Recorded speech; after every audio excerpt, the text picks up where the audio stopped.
माँ कालरात्रि 7वां दिवस। माँ कालरात्रि देवी की पूजा हम नवरात्रि के 7वें दिन करते हैं। यह देवी भय से मुक्ति प्रदान करने वाली देवी कही जाती है। इनकी पूजा से प्रतिकूल ग्रहों द्वारा उत्पन्न दुष्प्रभाव और बाधाएं नष्ट हो जाती हैं। 7वें दिन देवी के इस रूप को गुड़ अर्पित करने से बाधाओं से मुक्ति मिलती है। इनकी पूजा का मंत्र है ओम ह्रीं क्लीं चामुंडाय विच्चे। 12वां अध्याय। देवी बोली, जो मनुष्य एकाग्र मन से नित्य प्रति दुर्गा सप्तशती से मेरी प्रार्थना करता है, उस मनुष्य की समस्त बाधाओं का मैं निश्चय ही शमन कर देती हूँ। जो मधु कैटभ का विनाश, महिषासुर का घात और शुंभ निशुंभ के वध का कीर्तन करेंगे तथा अष्टमी चतुर्दशी तथा दोनों पक्ष की नवमी को एकाग्र मन से मेरे महात्म को भक्ति सहित श्रवण करेंगे, उनके समस्त पाप तथा पाप जनित आपत्तियां भी दूर हो जाएंगी। उनके घर में दरिद्रता ना होगी, ना उनके स्वजनों का वियोग ही होगा। ऐसे मनुष्यों को शत्रु, चोर, राजा, शस्त्र और अग्नि और जल आदि से भय नहीं होगा। मुझे आज इस कारण एकाग्र मन से मेरे इस महात्म को भक्ति सहित पाठ करना और श्रवण करना चाहिए। मेरा यह महात्म महामारी से उत्पन्न समस्त उपद्रव तथा तीनों प्रकार के उत्पातों को शांत करने वाला है। जिस स्थान पर भली भांति नित्य प्रति मेरे महात्म का पाठ किया जाता है, उस स्थान को मैं कदापि नहीं छोड़ती। मैं वहां सदैव निवास करती हूँ। बलिदान, पूजा, हवन तथा अन्य महोत्सव आदि में मेरा यह महात्म पाठ करना और श्रवण करना चाहिए। जानकर या बिना जाने जो भी बलि, पूजा तथा हवन करेगा, उसे मैं प्रसन्नता पूर्वक ग्रहण करूंगी। प्रतिवर्ष शरद काल में जो महापूजा की जाती है, उस अवसर पर मेरा महात्म भक्ति पूर्वक श्रवण करने से मनुष्य समस्त बाधाओं से विमुक्त होकर धन तथा पुत्र पौत्रों से परिपूर्ण हो जाएगा। इसमें तनिक भी संदेह नहीं है। जो मेरे इस महात्म तथा शुभ उत्पत्तियों को और पराक्रम को श्रवण करते हैं, वह युद्ध में निर्भय हो जाते हैं। इस महात्म के सुनने वालों के शत्रु नष्ट हो जाते हैं, उनका कल्याण होता है और उनका कुल कुटुंब आनंदित रहता है। शांति कर्मों में खोटे स्वप्न देखने पर ग्रह जनित भयंकर पीड़ा में होने वाले समस्त कष्ट शांत हो जाते हैं। मेरा महात्म बाल ग्रहों से आक्रांत हुए बालकों को शांति देता है तथा परस्पर के विरोध मिटाकर मैत्री उत्पन्न करने वाला है। इसके पाठ मंत्र से राक्षस, भूत और पिशाचों का विनाश हो जाता है। यह मेरा महात्म मनुष्य को मेरे समीप लाने वाला है।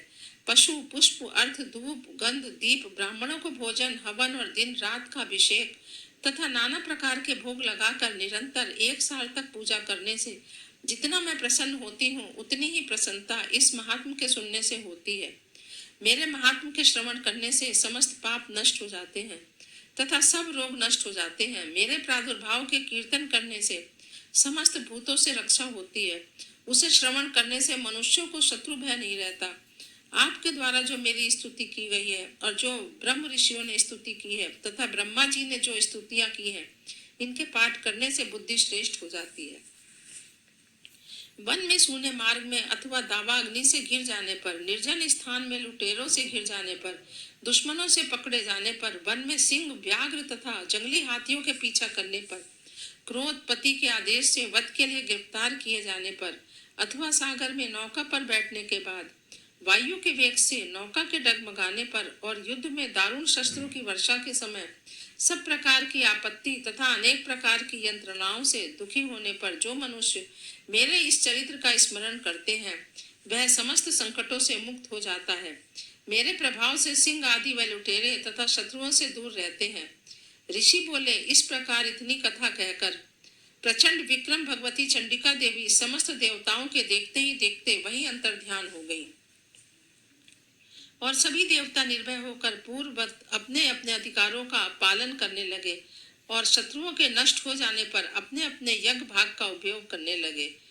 युद्ध स्थल में देवी के द्वारा असुरों तथा शुंभ निशुंभ के मारे जाने से शेष सभी राक्षस पाताल लोक में चले गए। हे राजन, भगवती अंबिका देवी इस भांति नित्य होती हुई भी अनेक बार जन्म लेकर जगत की रक्षा करती है, वही विश्व को मोहित करती है और वह ही जन्म देती है तथा वह ही प्रार्थना करने पर संतुष्ट हो विज्ञान स्मृति प्रदान करती है।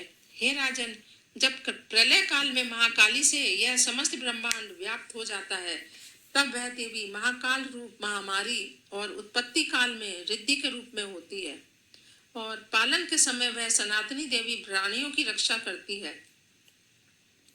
वही देवी अभ्युदय के समय लक्ष्मी रूप हो मनुष्य को अनेक प्रकार के ऐश्वर्य की वृद्धि करती है और आपत्ति काल में लक्ष्मी का नाश करती है।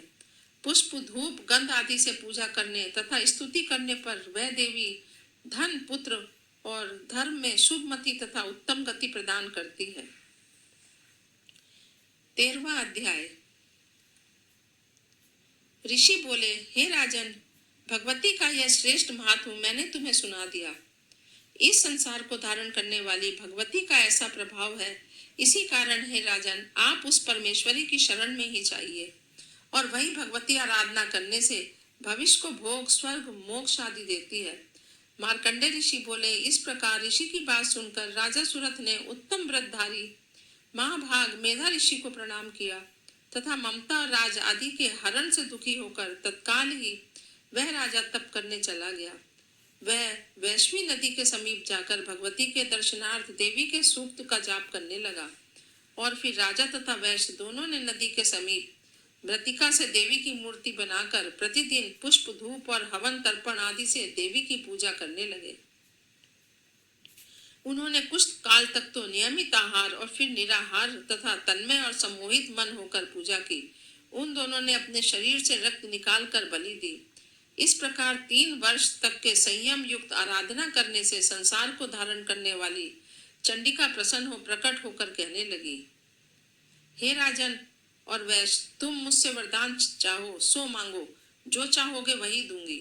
मार्कंडे ऋषि बोले, तदंतर राजा बोला कि मुझे अगले जन्म में अखंड राज्य मिले और इस जन्म में भी अपने बल से शत्रुओं के बल को नष्ट करके अपना राज्य प्राप्त करूं।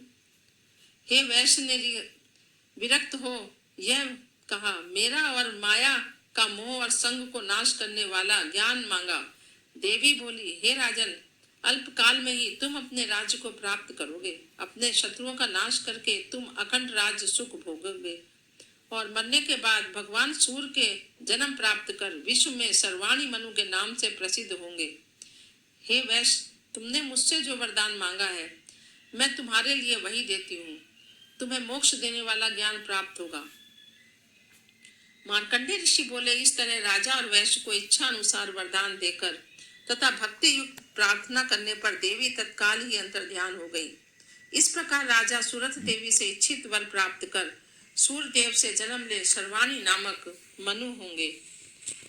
धन्यवाद। कृपया मेरे चैनल को लाइक और सब्सक्राइब करके बेल आइकन का बटन अवश्य दबाएं।